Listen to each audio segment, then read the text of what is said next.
السلام علیکم، بسم اللہ الرحمن الرحیم، نحمد و نصلی علی رسول الکریم۔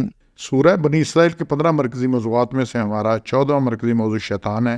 اس کے 7 ضمنی موضوعات ہیں، جس میں سے دوسرا ہے طریقہ واردات۔ یہ کلیئر ہے طریقہ واردات کرتا کیسے ہے۔ اس میں 5 نکات ہیں جی اس صورت میں سے۔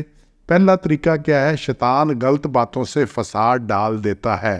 یہ 53 نمبر آیت کو دیکھیں، اس میں بڑا صاف اللہ نے کہا ہے ان الشیطان ینزغ بینہم، اللہ تمہارے درمیان کیا ہوتا ہے؟ فساد ڈالتا ہے۔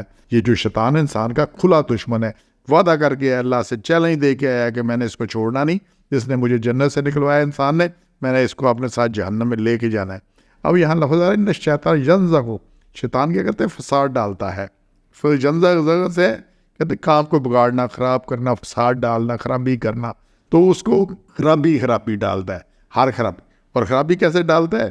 خرابی ایسے ڈالتا ہے کہ غلط باتوں سے۔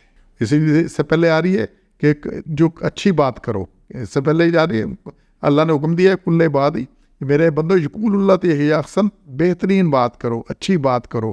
احسن کہتے ہیں بہترین، خوش کن، پسندیدہ چیز، سب سے اچھی، جو دوسرے کو پسند نہیں وہ مت کرو، اسے چڑھاؤ مت، جھوٹ اسے مت بولو۔ غلط بات جو ہے نا، جو آپ کو پسند نہیں وہ دوسرے سے بھی نہ کرے، کیونکہ غلط باتوں سے وہ شیطان آپس میں فساد ڈالتا ہے۔ پہلا طریقہ اس کا کیا ہے؟ فساد ڈالنا۔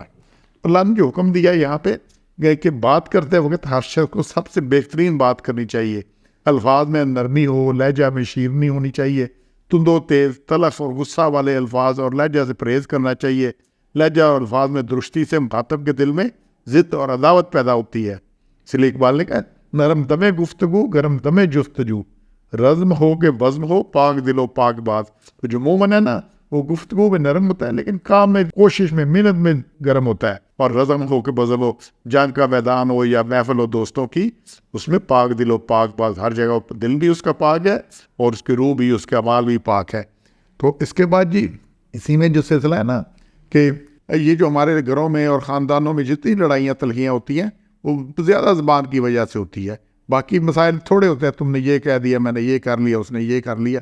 تو شیطان جھوٹ، چغلی، غیبت، گالی، بد کلامی، زبان درازی سے آپس میں فساد ڈلوا دیتا ہے۔ یہ فساد افراد سے نسلوں میں منتقل ہو جاتا ہے۔ اس لیے اللہ کا حکم ہے کہ بات کریں تو اچھی کریں، وگرنہ خاموش رہیں۔ غلط بات کرنا کون سا کمال ہے؟ غلط بات کرنے سے چپ رہنا زیادہ بہتر ہے۔ انسان کے نامہ اعمال میں جتنی بھی خرابیاں تحریر ہوتی ہیں، ان میں ہاتھوں، قدموں اور جسم کے دوسرے اعضاء کا اتنا حصہ نہیں ہوتا جتنا اکیلی زبان کا ہے۔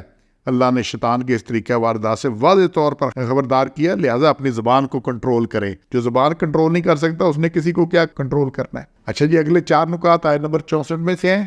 انسان کو آواز سے پھسلاتا ہے، اور آواز میں موسیقی، یہ ساز آواز جن کی روح کی غذا موسیقی ہے، پھر وہ شیطان کی آواز ہے یہ موسیقی سے۔ اور دوسرا، اس کے سوار پیادے انسان کو گھیرے ہوئے ہیں، اور مال و اولاد میں حرام طریقوں کے ساتھ راغب کرتا ہے اور جھوٹے وعدے کرتا ہے۔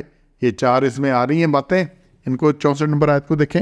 جتنے بھی مال کمانے کی ہے ذرائع، یہ ڈاکہ ہے، چوری ہے، باقی جو کچھ ہو رہا ہے، رشوت ہے، دوسروں کی حق تلوی ہے، وہ راستوں پہ قبضے، جتنے تمام ناجائز ذرائع ہیں، انسان شیطانی انگیخت اور مشورے پر عمل کرتا ہے کہ وہ اپنا فائدہ سوچ لو۔ حرام خور انسان شیطان کی بات اس طرح قبول کرتا ہے کہ شیطان بھی اس حرام کام میں شریک ہے۔ مزید اپنے مال کو پھر چڑھاوے، غیر اللہ کی نظر، ریاض اور غلط کاموں میں استعمال کرتا ہے۔ وہ جیسے مال آتا ہے ویسے ہی جاتا ہے، پھر وہ ادھر ادھر سب ضائع ہوتا ہے۔ اولاد میں شراکت یہ ہے کہ اولاد کو بھی انسان شیطانی کاموں پر لگا دیتا ہے، وہ ان کے نام شرکیاں رکھتا ہے، جی پیرا دیتا ہے، غوث بخش ہے، عبد النبی ہے۔ تو روز قیامت انسان کی شراکت کا شیطان انکار کر دے گا۔ یہ سورہ ابراہیم کا آیت 22 میں بڑا کلیئر وہاں پہ شیطان نے کہا ہے، اسے ماننا ہی نہیں۔ اور پھر اس کے ساتھ ہی یہ ہے جی، جو شخص حرام مال کمانے اور خرچ کرنے میں شیطان کے اشاروں پر چلتا ہے تو گویا شیطان اس کے ساتھ مفت کا شریک بنا ہوا ہے، باوجود اس کے کہ نمیت میں اس کا کوئی حصہ ہے، نہ وہ پورے نتائج میں حصہ دار ہے، مگر انسان اس کے اشاروں پر ایسے چلتا ہے جیسے وہ اس کے ساتھ برابر کا شریک ہے۔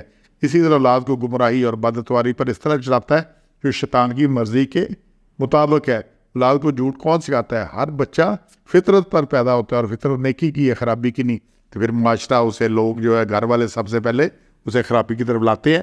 اور یہ مضمون قرآن میں بار بار آ رہا ہے، سورہ انعام 6 نمبر ہے، اس کی آیت نمبر 112 میں ہے کہ اسی طرح جو جنوں میں سے اور دوسرے ہیں، یہ شیطان ہیں، جتنے بھی شریر شیطان ہیں، یہ ملمہ کی ہوئی باتیں انسان کو سکھاتے ہیں، اس سے جھوٹ بولتے ہیں، اس کو خرابی کی طرف لاتے ہیں۔ اور سورہ نساء کی آیت 120 میں اس میں اللہ کیا ہے، ان کو وعدہ دیتا ہے اور امیدیں دلاتا ہے، اور انسان جو بھی وعدہ دیتا ہے وہ سوائے جھوٹ کے، فریب کے اور کچھ نہیں ہے۔ تو یہ جتنی امیدیں دلاتا ہے اور یہ سبز باغ دکھاتا ہے کہ یہ ہم نے طریقہ واردات میں جو دیکھ رہے ہیں کہ یہ کر لو تو یہ ہو جائے گا، اچھا پھر اس میں جو وعدے کے ساتھ ایک اس کو سبز باغ دکھاتا ہے کہ بعد میں توبہ کر لیں گے جی، ایک تو جو معلم حرام کا کما رہے یا کسی کی حق تلفی کر رہے، اس میں سے جی اتنا ہم فلانے کو دے دیں گے، اتنی خیرات کر دیں گے، اتنا کچھ کر دیں گے، اور پھر اس کے بعد ان کو کہتا ہے کہ جی بعد میں توبہ کر لیں گے۔ یہ بہت بڑا دھوکہ ہے۔ تو سورہ یوسف میں دیکھیں کیا ہے حضرت یوسف کے بھائیوں کا کہ نقتلوا یوسف، پہلے تو یوسف قتل کرو تو بعد میں قوم صالحین، پھر نیک بن جانا۔ تو یہ جو بعد میں نیک بننے والا ڈرامہ ہے نا، یہ نہیں چلنا۔ جب پروگرام کر کے بنا کے اس طرح کر رہے ہیں تو یہ نہیں چلنا۔ تو انشاءاللہ ہم نے یہ اس طریقہ واردات کو سمجھ کے اپنی اصلاح کرنی ہے۔ سبحان ربک رب العزت عما یصفون وسلام علی المرسلین والحمد للہ رب العالمین۔